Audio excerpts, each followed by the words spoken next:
ओम शांति। ओम शांति। 25 दिसंबर 2022 प्रातः मुरली। ओम शांति। अव्यक्त बाप दादा रिवाइज 7393 मधुबन। आज बाबा के अव्यक्त महावाक्य है। बाबा ने सुनाया, हाईएस्ट और होलीएस्ट आत्मा की निशानियाँ। हाईएस्ट और होलीएस्ट आत्मा की निशानियाँ। आज बाप दादा अपने सर्व हाईएस्ट और होलीएस्ट बच्चों को देख रहे हैं। सभी बच्चे से बेहद के ड्रामा के अंदर व सृष्टि चक्र के अंदर सबसे हाईएस्ट भी हो और सबसे ज़्यादा होलीएस्ट भी हो। आदि से अब संगम समय तक देखो कि आप आत्माओं से कोई हाईएस्ट श्रेष्ठ बना है, तो आपसे ऊंचा कोई बना है।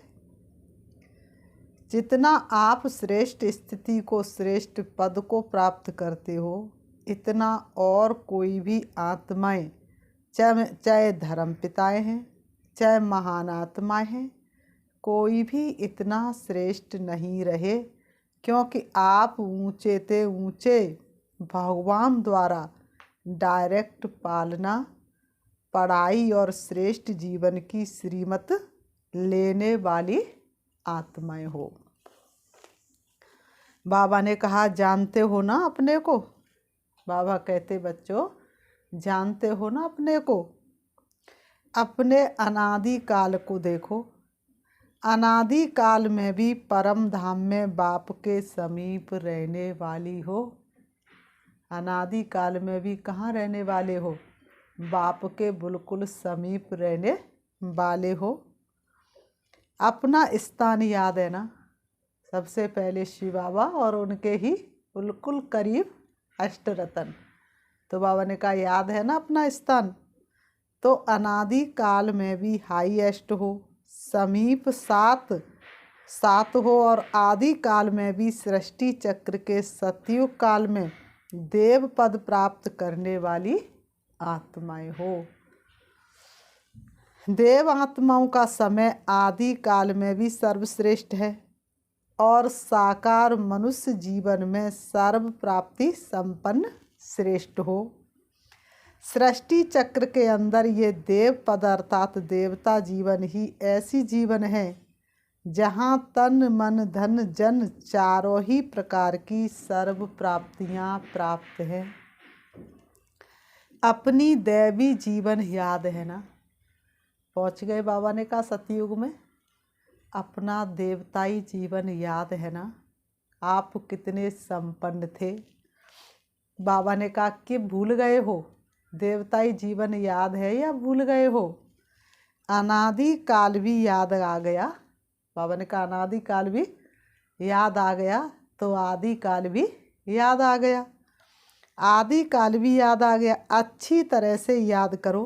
बाबा कहते अच्छी तरह से याद करो। तो दोनों समय में हाईएस्ट होना। उसके बाद मध्यकाल में आओ।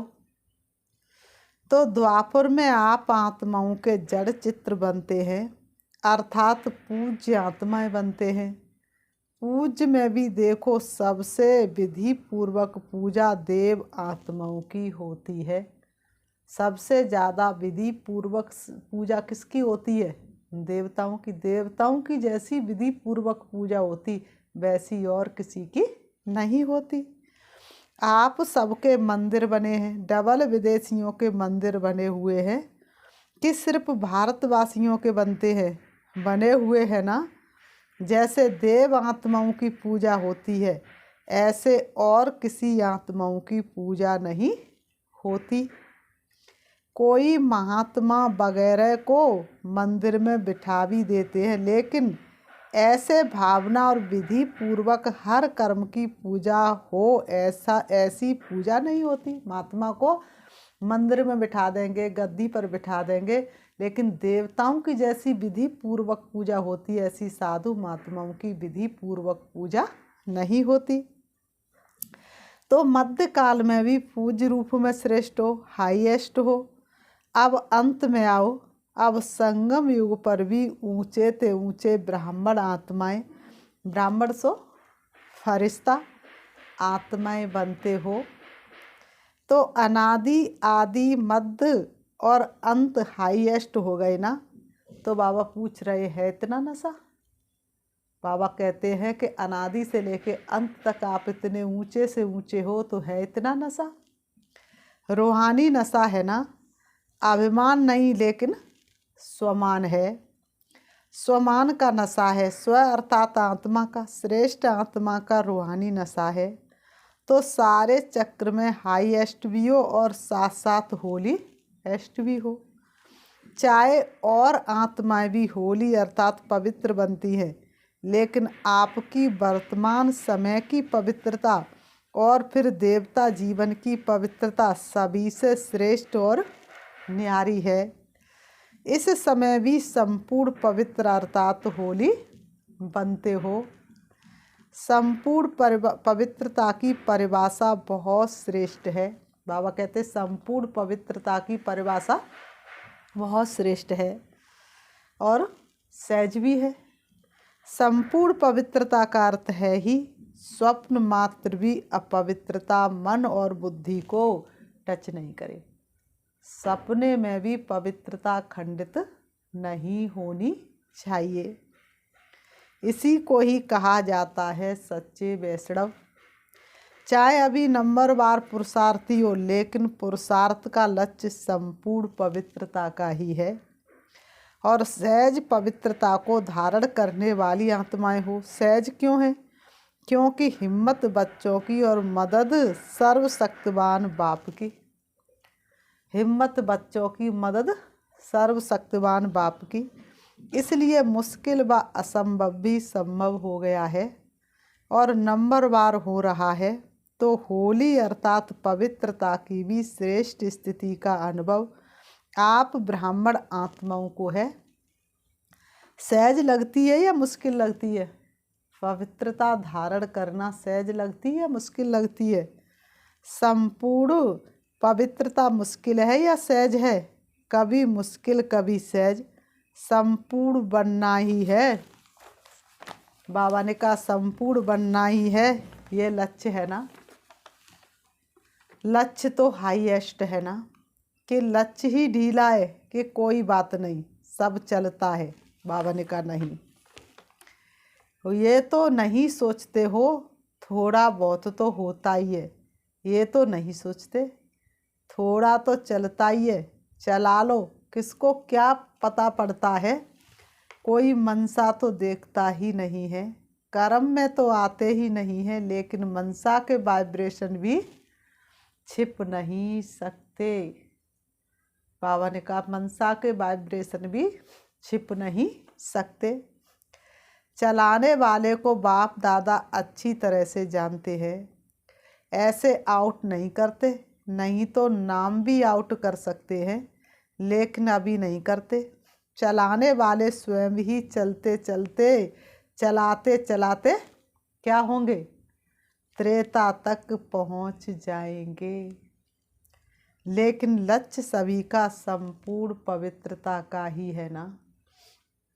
सारे चक्र में देखो सिर्फ देव आत्माएं हैं जिनका शरीर भी पवित्र है और आत्मा भी पवित्र है। और जो भी आए हैं आत्मा पवित्र बन भी जाए, लेकिन शरीर पवित्र नहीं होगा। आप आत्माएं ब्राह्मण जीवन में ऐसे पवित्र बनते हो जो शरीर भी प्रकृति भी पवित्र बना देते हो। इसलिए शरीर भी पवित्र है तो आत्मा भी पवित्र है। बाबा ने कहा इसलिए शरीर भी पवित्र है तो आत्मा भी पवित्र है। लेकिन वो कौन सी आत्माएं जो शरीर और आत्मा दोनों से पवित्र बनती हैं? बाबा ने कहा लेकिन वो कौन सी आत्मा जो शरीर और आत्मा से दोनों से पवित्र बनती हैं? उन्हों को देखा है, कहाँ है वो आत्माएं? बाबा ने कहा आप ही हो वो आत्माएं। आप सभी हो या थोड़े? पक्का है ना कि हम ही थे? पक्का है ना कि हम ही थे, हम ही बन रहे हैं। तो हाईएस्ट भी हो और होलीएस्ट भी हो। दोनों ही होना कैसे बने? बहुत अलौकिक रूहानी होली मनाने से होली बने। कौन सी होली खेली है जिससे होलीएस्ट भी बने हो और हाईएस्ट भी बने हो? सबसे अच्छे से अच्छा श्रेष्ठ रंग कौन सा है? सबसे अविनाशी रंग है बाप के संग का रंग। जैसा संग होता है ना वैसा रंग लगता है।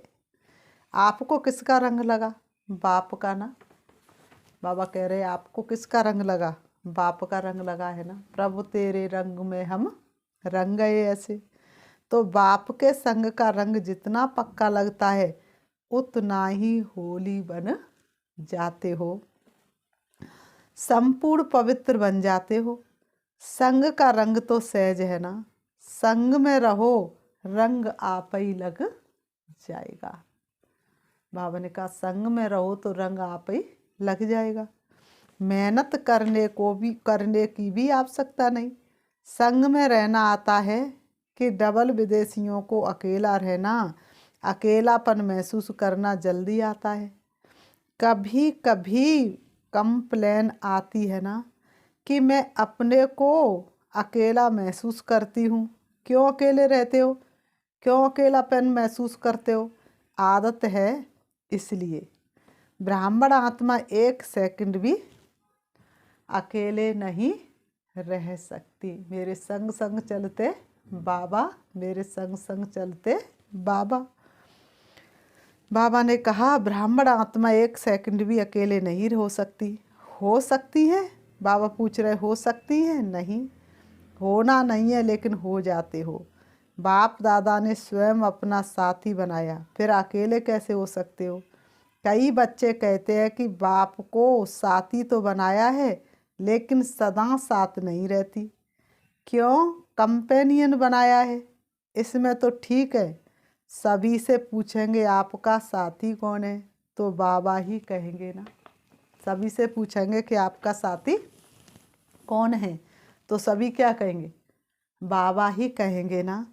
बाप दादा ने देखा कि जब वो साथी बनाने से भी काम नहीं चलता, कभी कभी फिर भी अकेले हो जाते हो, अभी और क्या युक्ति अपनाएं?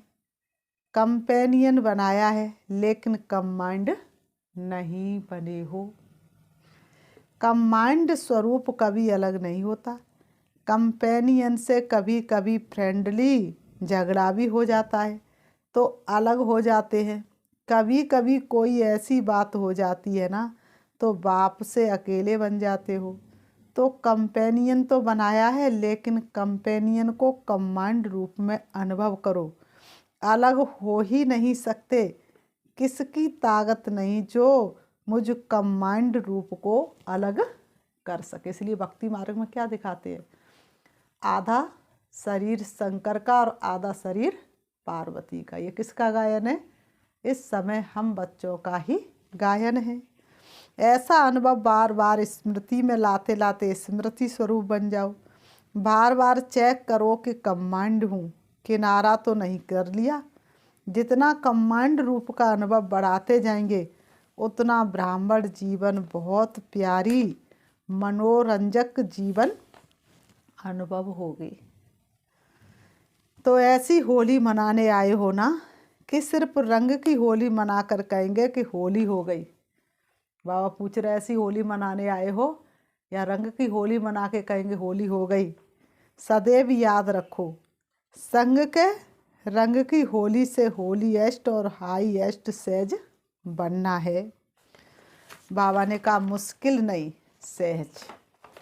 कोई भी चीज़ में मुश्किल नहीं, सहज। परमात्म संग कभी मुश्किल का अनुभव नहीं कराता है।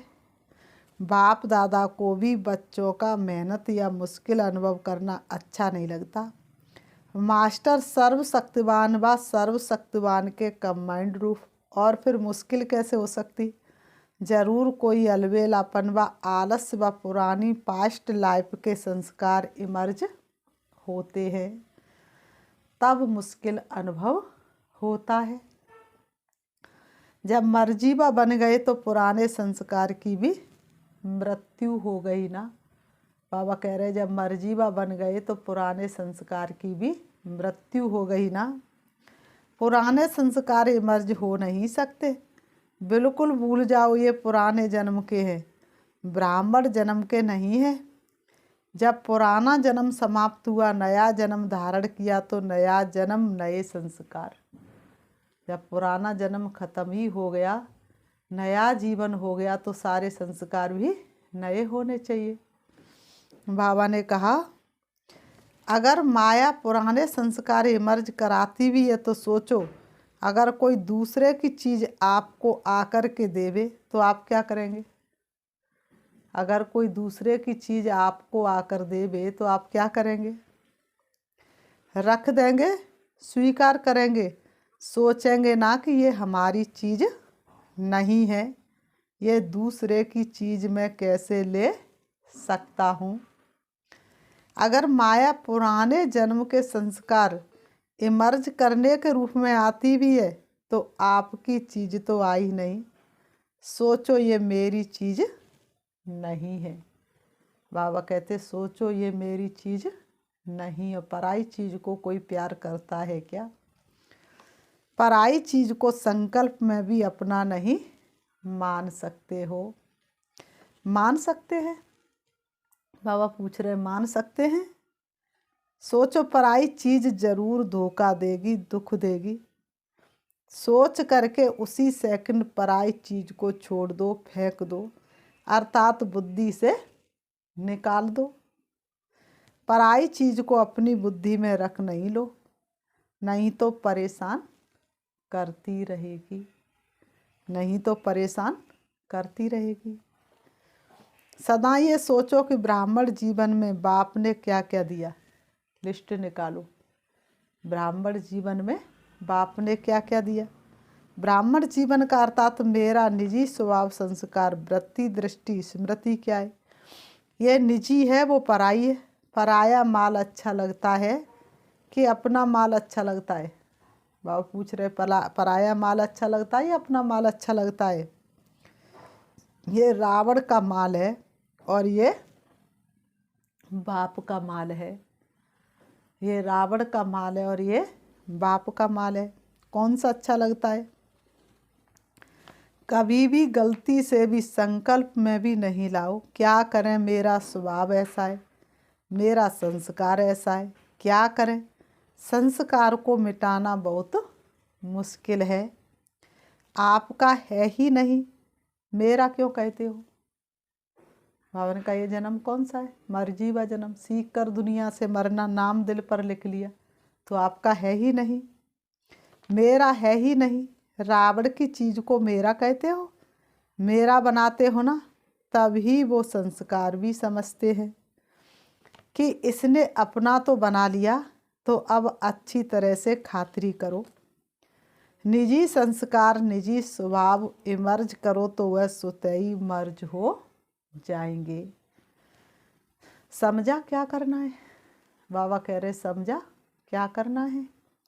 तो ऐसी होली मनाने आए हो ना, वो एक दिन कहेंगे होली है, दूसरे दिन कहेंगे होली हो गई, और आप क्या कहेंगे? वो तो एक दिन कहेंगे होली है, दूसरे दिन कहेंगे होली हो गई। आप क्या कहेंगे? आप कहेंगे हम सदाई संग के रंग की होली मना रहे हैं। बाबा ने कहा और होली बन गए। होली मनाते मनाते होली बन गए। होली मना ली या मनानी है?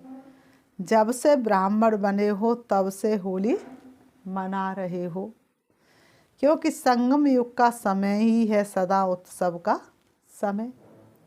दुनिया वाले तो एक्स्ट्रा खर्च करके मौज मनाते हैं, लेकिन आप सदा ही हर सेकंड मौज मनाने वाले हो।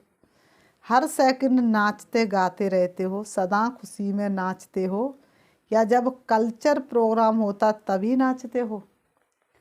बाबा ने कहा सदा खुशी में नाचते हो या कल्चर प्रोग्राम होता तभी नाचते हो? सदा नाचते रहते हो ना। सदा बाप की महिमा और अपनी प्राप्तियों के गीत गाते रहो। सबको गाना आता है ना, सभी गा सकते हो, सभी नाच सकते हो। सदा नाचना गाना मुश्किल है क्या? सहज है, और सदा सहज अनुभव करते संपन्न बनना ही है। कभी भी ये नहीं सोचो पता नहीं हम संपन्न बनेंगे या नहीं बनेंगे। एक कमज़ोर संकल्प कभी आने नहीं दो। सदा यही सोचो कि अनेक बार मैं ही बनी हूँ और मुझे ही बनना है। अच्छा, चारों ओर के सदा परमात्म संग के रंग की होली मनाने वाली श्रेष्ठ आत्माएं, सृष्टि चक्र के अंदर सदा हाईएस्ट पार्ट बजाने वाली श्रेष्ठ आत्माएं, सर्व आत्माएं से श्रेष्ठ होलीएस्ट आत्माएं, सदा कमांड रहने वाली पद्मा पदम भाग्यवान आत्माएं, सदा सर्व की मुश्किल को भी सहज बनाने वाली ब्राह्मण आत्माएं, सदा नए जन्म के नए स्वभाव संस्कार, नए उमंग उत्साह में रहने वाली उड़ती कला की अनुभवी आत्माओं को बाप दादा का याद प्यार और नमस्ते। रूहानी हम बच्चों की रूहानी बाप दादा को याद प्यार और नमस्ते नमस्ते नमस्ते। दादी जानकी जी के प्रति बाप दादा के वरदानी महावाक्य। अच्छा चल रहा है ना, रथ को चलाने का तरीका आ गया है। दादियों को ठीक देख करके ही खुश हो जाते हैं। शरीर के भी नॉलेजफुल, आत्मा के भी नॉलेजफुल। चाहे पिछला हिसाब किताब चुकतू करना ही पड़ता है, लेकिन नॉलेजफुल होने से सहज चुकतू हो जाता है। तरीका आ जाता है ना, चलने का और चलाने का दोनों तरीके आ जाते हैं। फिर भी सेवा का बल दुआओं का काम कर रहा है। फिर भी सेवा का बल दुआओं का काम कर रहा है। ये दुआएं दवाई का काम कर रही है। सेवा का उमंग आता है ना, जल्दी जल्दी तैयार हो जाए तो सेवा करें, तो वह उमंग जो आता है ना, वह उमंग सूली से काटा कर देता है। अच्छा है फिर भी हिम्मत अच्छी है। बाबा कहते हैं अच्छा है फिर भी हिम्मत अच्छी है। सवा से निमित्त आत्माओं को देख कर के खुश होते हो ना। अभी अव्यक्त वर्ष में हर एक कोई ना कोई कमाल करके दिखाओ। सेवा में कमाल हो रही है, वह तो होनी ही है, लेकिन पर्सनल मुलाकात में ऐसी कमाल दिखाओ जो देखने वाले कहें कि हाँ कमाल है। दूसरे के मुख से निकले कि कमाल है। सिर्फ ये नहीं कि चल तो रहे हैं, बढ़ तो रहे हैं, लेकिन कमाल क्या की? कमाल उसको कहा जाता है जो असंभव को कोई संभव करके दिखाए। कमाल उसको कहा जाता है जो असंभव को संभव करके दिखाए, मुश्किल को सहज करके दिखाए, उसको कमाल कहा जाता है। जो कोई के स्वप्न में भी नहीं हो वह बात साकार में करके दिखाए, इसको कहा जाता है कमाल। समय प्रमाण कमाल होना वह और बात है, वह तो होनी ही है, हुई पड़ी है, लेकिन स्वयं के अटेंशन से कोई ऐसी कमाल करके दिखाओ। ब्रह्मा बाप के 25 वर्ष पूरे हुए। जब कोई भी उत्सव मनाना होता है तो जिसका मनाते हैं उसको कोई ना कोई दिल पसंद गिफ्ट दी जाती है। ब्रह्मा बाबा के दिल पसंद क्या है? बाबा ने कहा जब किसी का कुछ मनाते हैं तो उसकी दिल पसंद गिफ्ट देते हैं। तो बाबा पूछ रहे ब्रह्मा बाबा की दिल पसंद गिफ्ट कौन सी है? वह तो जानते हो ना, जो स्वयं को भी मुश्किल लगता हो ना, वो ऐसा सहज हो जाए जो स्वयं भी आप अनुभव करो तब कमाल है। स्वयं भी आप अनुभव करो तब कमाल है। ठीक है ना, क्या करेंगे? बाप के दिल पसंद करके दिखाओ। क्या क्या दिल पसंद है ये तो जानते हो ना। बाप को क्या पसंद है जानते हो ना। अच्छा, देखेंगे कौन कौन सी गिफ्ट देते हैं। बाबा कह रहे देखेंगे कौन कौन सी गिफ्ट देते हैं। जैसे स्थूल गिफ्ट बड़े प्यार से ले आते हो ना। अच्छा है, डबल विदेशी अपना भाग्य अच्छी तरह से प्राप्त कर रहे हैं, वृद्धि कर रहे हो ना। वृद्धि करने वाले को पहले तपस्या के साथ त्याग करना ही पड़ता है। वृद्धि होती है तो खुश होते हो ना, या समझते हो हमारे को कमी पड़ जाएगी? अच्छा है वृद्धि अच्छी कर रहे हो, ये नहीं सोचो हमारा कम हो रहा है, बढ़ रहा है। सारी मशीनरी सूक्ष्म वतन की ही चल रही है। वरदान। संगम युग पर हर समय, हर संकल्प, हर सेकंड को समर्थ बनाने वाले ज्ञान स्वरूप भव। संगम युग पर हर समय, हर संकल्प, हर सेकंड को समर्थ बनाने वाले ज्ञान स्वरूप भव। स्पष्टीकरण है, ज्ञान सुनने और सुनाने के साथ साथ ज्ञान को स्वरूप में लाओ। ज्ञान स्वरूप वह है जिसका हर संकल्प, बोल और कर्म समर्थ हो। सबसे मुख्य बात संकल्प रूपी बीज को समर्थ बनाना है। यदि संकल्प रूपी बीज समर्थ है तो वाणी कर्म संबंध सहज ही समर्थ हो जाता है। ज्ञान स्वरूप माना हर समय, हर संकल्प, हर सेकंड समर्थ हो। जैसे प्रकाश है तो अंधेरा नहीं होता है, ऐसे समर्थ है तो व्यर्थ हो नहीं सकता। स्लोगन। सेवा में सदा जी हाजिर करना यही प्यार का सच्चा सबूत है। सेवा में सदा जी हाजिर करना यही प्यार का सच्चा सबूत। अच्छा, ओम शांति। अभी हम 5 मिनट श्री बाबा को याद करेंगे। अपने मन को चारों तरफ से हटाएंगे। सारे दिन की व्यर्थ बातों को अपने मन से डिलीट करेंगे। टिकाएंगे अपने आप को चमकते हुए सितारे के रूप में। देखेंगे मैं आत्मा अनादि से लेकर अंत तक बहुत ऊंचे से ऊंची हूँ।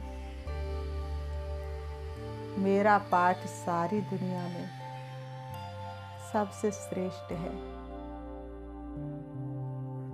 अपने आप को देखेंगे मैं पवित्र आत्मा हूँ। अनादि से लेकर अंत तक मेरी पवित्रता की पूजा सारे विश्व की आत्माएं कर रही हैं। मैं आत्मा जब परम धाम में थी तो भी संपूर्ण पवित्र थी। प्यारे पिता परमात्मा के सन्मुख थी। मैं ऊंचे से ऊंचे पिता के बिल्कुल समीप थी। मेरा इतना ऊंचा पाठ था। जब मैंने सृष्टि रंगमंच पर पाठ बजाया तो मैं आत्मा देव कुल में भी सबसे ऊंच थी। देखें अपने आप को डबल ताज के रूप में सोने के सिंहासन पर मैं विराजमान थी। कितनी सुंदर दुनिया से मुझे आत्मा ने पाठ बजाना शुरू किया, जहाँ पर अप्राप्त कोई वस्तु नहीं थी। जब मैं आत्मा मध्य में आई तो सारी भक्तों की लाइन मेरे सामने लगी। मेरी पवित्र स्वरूप की पूजा भक्त आत्मा कर रही है। जब मैं आत्मा संगम योग पर आई तो मुझे पवित्रता के सागर परमात्मा ने अपना बच्चा बनाया और मैं सबसे ऊंची श्रेष्ठ ब्राह्मण आत्मा बनी। ब्राह्मण सो मैं फरिश्ता, फरिश्ता बन के मैं सारे विश्व का उद्धार कर रही हूँ। मेरे अंग अंग से शक्तिशाली किरणें निकल निकल के सारे विश्व को पावन बना रही हैं। मैं आत्मा सर्वश्रेष्ठ आत्मा हूँ। मुझसे ज़्यादा श्रेष्ठ और कोई हो नहीं सकता। ओम शांति, ओम शांति।